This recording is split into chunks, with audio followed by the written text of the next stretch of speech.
rumus keempat untuk hidup yang sederhana, kata Seneca begini. Ini melengkapi yang ketiga sebenarnya. Apapun yang melewati batasnya selalu dalam keadaan tidak stabil. Nah, yang ketiga ini rumus jangan berlebihan. Apapun itu ada batasnya. Apapun itu. Jadi, bahkan termasuk kebaikan. Kan sering saya bilang, baik itu utama. Tapi terlalu baik kadang-kadang malah jadi tercela. Terlalu, pokoknya ada terlalunya. Itu kan berarti melewati batas. Membaca itu utama, tapi kalau hidup untuk membaca terus, nggak peduli makan, nggak peduli temennya sakit, nggak peduli apa, ya jadinya nggak utama. Rajin itu bagus, terlalu rajin itu ya kadang-kadang malah diketawain orang.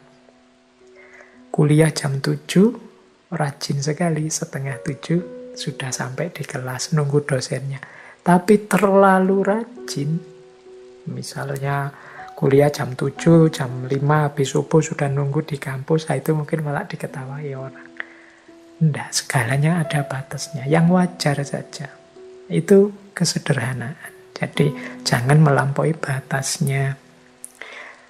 Jadi makan ya sewajarnya saja, jangan kekurangan. Dan jangan pula kelebihan. Minum juga begitu, beraktivitas juga begitu. Olahraga itu penting, tapi ada batasnya, jangan olahraga atau urusan mentang-mentang penting. Tidak juga begitu. Lari itu penting, tapi diukur kekuatannya, jangan berlebihan, tapi juga jangan kekurangan. Sepedaan itu penting, diukur kekuatan kapasitasnya. Jangan sampai nanti blunder, inginnya sehat, malah jatuh sakit.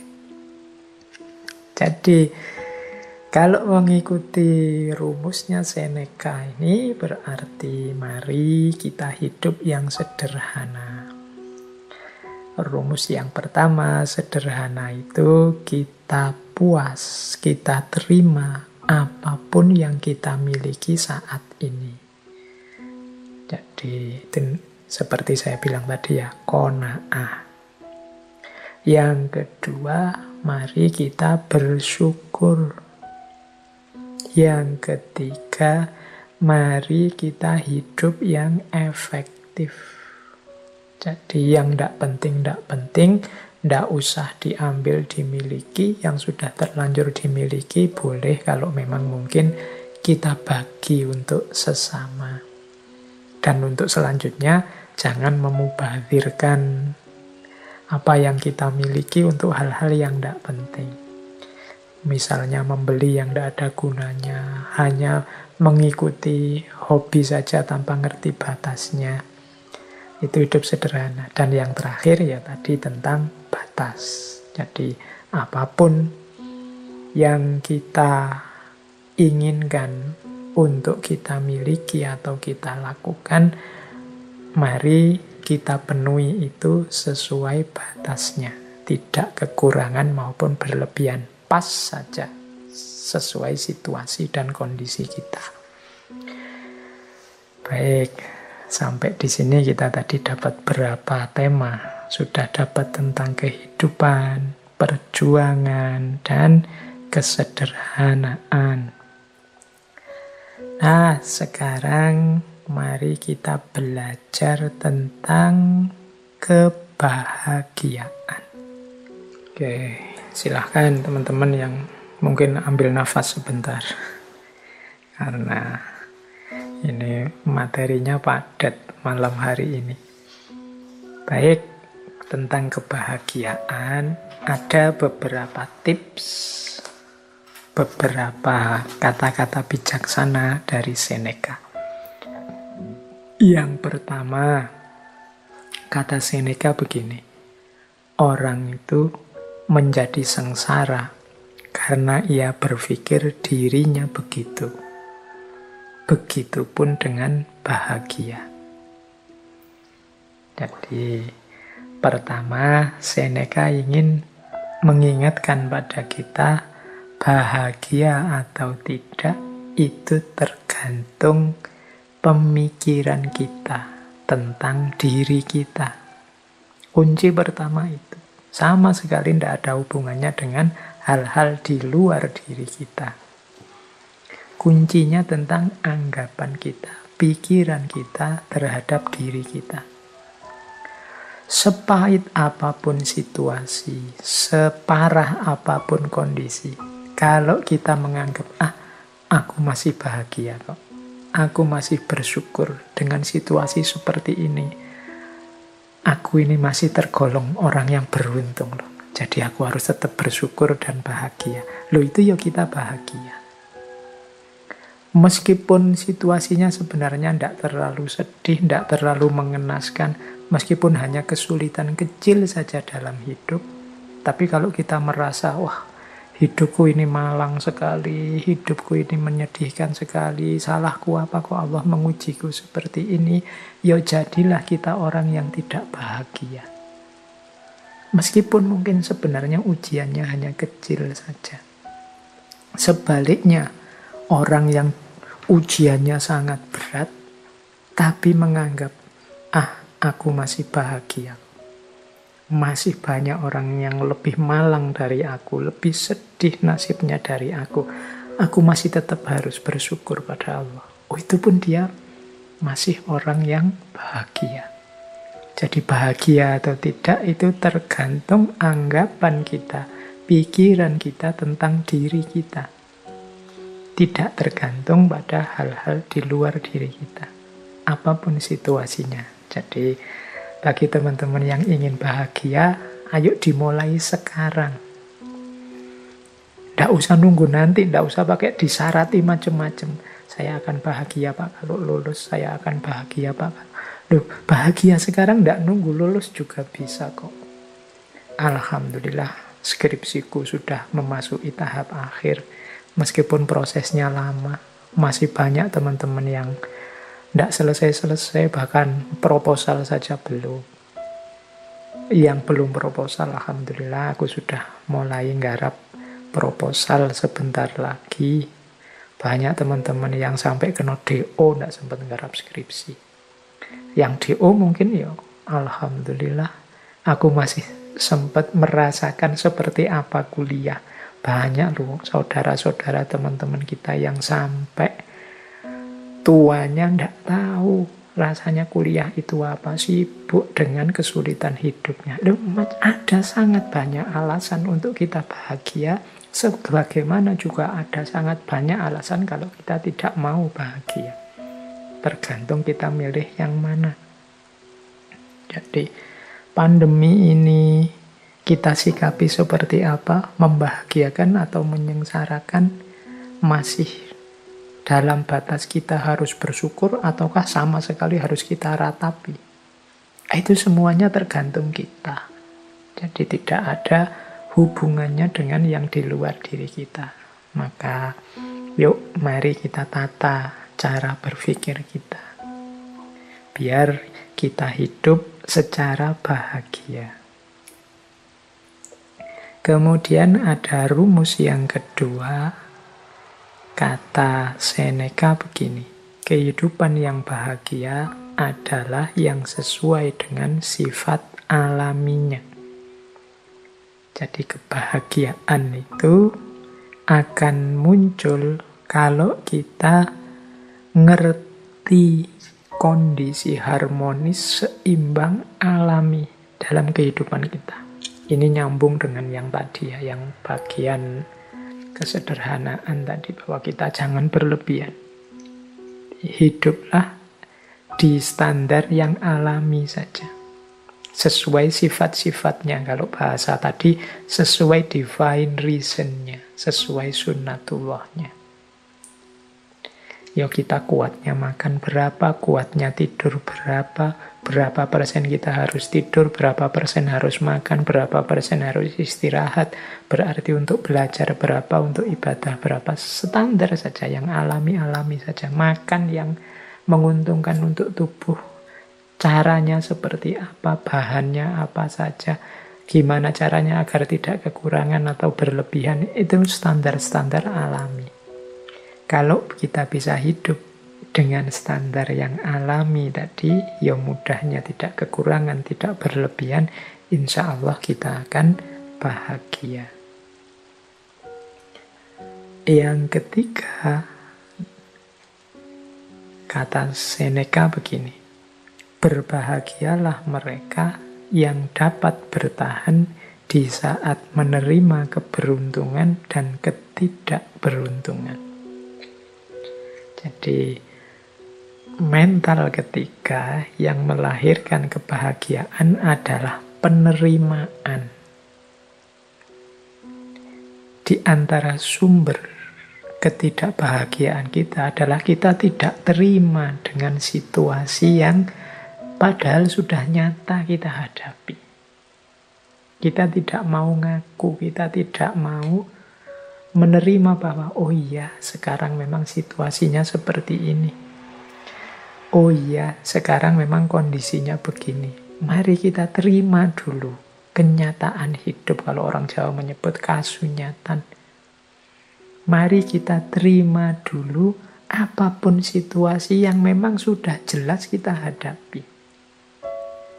Ini akan membuat kita bahagia. Bahwa untuk selanjutnya, wah saya harus mengubahnya jadi lebih baik, saya harus memperjuangkannya agar lebih berkualitas, monggo. Tapi pertama-tama, mari kita terima dulu apapun situasinya. Jadi, kalau bahasa psikologisnya, jangan denial, jangan menyangkal. Kalau memang faktanya sudah terjadi, bukti nyatanya sudah kelihatan, yuk kita terima. Biar tidak gelisah jiwa kita, tidak bingung. Jadi, apakah itu jenisnya keberuntungan atau ketidakberuntungan? Ini lebih kondusif untuk kebahagiaan hidup kita. Dibandingkan kalau kita menolak terus, kita curiga terus, kita membantah terus, tidak terima terus. Itu secara psikologis tidak kondusif, membuat kita tidak bahagia. Akan lebih baik kalau kita terima. Pak, kalau kita dibohongi, akhirnya gimana Pak? Ya enggak apa-apa, kita akui saja bahwa kita memang dibohongi. Besok semoga saya enggak dibohongi lagi, berarti saya harus belajar. Itu lebih membahagiakan. Daripada sejak awal kita curiga, terus curiga itu pasti enggak bahagia. Suudzon itu pasti tidak membahagiakan. Kemudian hasilnya memang dibohongi, terus marah-marah. Ini juga tidak membahagiakan. Diakui saja fakta, berarti aku ini kurang pinter, aku ini kurang jeli, aku ini ternyata yang aku anggap aku ini pinter, ternyata aku masih bisa dibohongi, berarti aku ini memang manusia yang lemah. Sejak saat ini aku akan belajar biar tidak dibohongi. Itu mungkin lebih kondusif untuk hidup kita dibandingkan kita menyangkal terus, denial terus terhadap fakta yang memang sudah nyata kita hadapi. Lebih menenteramkan. Ini untuk level individu ya, level psikologi kita masing-masing. Mungkin kalau nanti urusannya beda, mungkin level sosial atau politik atau ekonomi logikanya mungkin berbeda, tapi untuk kenyamanan kebahagiaan hidup kita, penting bagi kita untuk mengakui dan menerima situasi yang kita hadapi, baik bentuknya keberuntungan maupun ketidakberuntungan. Nah, yang keempat, ini ada rumus dari Seneca begini. Keberuntungan itu adalah apa yang terjadi saat persiapan bertemu kesempatan. Ini rumusnya unik ya, kita dulu sering mendengarkan kalimat kejahatan itu terjadi kalau ada niat dan ada kesempatan. Ini kata Seneca bukan tentang kejahatan, tapi tentang keberuntungan hidup. Keberuntungan hidup itu akan terjadi kalau persiapan bertemu kesempatan. Jadi kalau kita ingin hidupnya beruntung dan bahagia, berarti apa? ayo kita mempersiapkan diri. Sehingga ketika kesempatan datang, kita bisa memanfaatkannya untuk kepentingan kita. Itulah namanya beruntung. Untuk hal apa saja yang kita inginkan jadi target-target kita, kalau tadi di depan ada tujuan hidup kita, mari kita siap-siap. Jangan sampai kesempatannya datang, kita belum siap. Atau sebaliknya juga, persiapan kita sudah matang, kesempatannya tidak datang. Hanya saja, kalau kesempatan kan kita tidak menguasai sendiri. Kesempatan itu kadang datang dari luar diri kita. Tapi kalau persiapan, itu kita sepenuhnya yang melakukan. Jadi mari siap-siap. Sampean ingin apa? Misalnya, saya nanti ingin jadi orang yang di masyarakat itu dihargai, kemudian mungkin disuruh ceramah, disuruh sambutan, bisa kalau tiba-tiba disuruh memberi tausiah, wah itu besok, bayanganku begitu aku. Nah berarti harus sejak sekarang latihan ngomong, latihan pidato, latihan ceramah, itu persiapan. Siapa tahu tiba-tiba ketemu momen, monggo mas memberi sambutan, memberi tausiah, ini Pak Yainya ndak datang, lu kita sudah siap. Itu kan keberuntungan. Begitu tampil, wah ternyata luar biasa, besok diundang bicara lagi. Ya, itu namanya keberuntungan. Ketika persiapan ketemu kesempatan. Tapi kalau kita tidak siap sama sekali dan memang tidak menyiapkan diri, ya kesempatannya datang, dia akan lewat sia-sia. Monggo mas tausiah. Aduh mohon maaf saya tidak mampu, saya tidak pernah, saya tidak bisa. Ya sudah, kesempatannya lewat. Itu contoh sederhana. Dalam hal apapun juga begitu. Ketika teman-teman ingin meraih sesuatu, persiapkanlah diri sebaik-baiknya sehingga ketika sesuatu itu hadir, kita sudah siap menyambutnya. Itulah kuncinya hidup bahagia. Jadi beruntunglah kita yang ketika kesempatan datang kita sudah siap. Ini diantara rumusnya kebahagiaan. Berarti sehubungan dengan target-target hidup kita, keinginan-keinginan kita, kita harus mempersiapkan diri untuk menghadapinya, mengelolanya begitu kesempatannya datang. Karena keberuntungan itu terjadi ketika persiapan bertemu kesempatan. Jadi ada 4 rumusnya kebahagiaan. Kalau versinya Seneca, yang pertama, pikiran kita tentang diri kita jadi kunci bagi kebahagiaan kita. Yang kedua, hidup yang alamiah, tidak berlebihan, tidak kekurangan, sesuai sunnatullahnya akan lebih membahagiakan. Yang ketiga, kekuatan kita untuk menerima, kemampuan kita untuk menerima apapun situasi, baik beruntung atau tidak beruntung, adalah sumber kebahagiaan. Dan yang keempat, kesiapan kita untuk mengelola, menghadapi kesempatan apapun yang datang. Jadi itu antara lain kuncinya kebahagiaan menurut Seneca.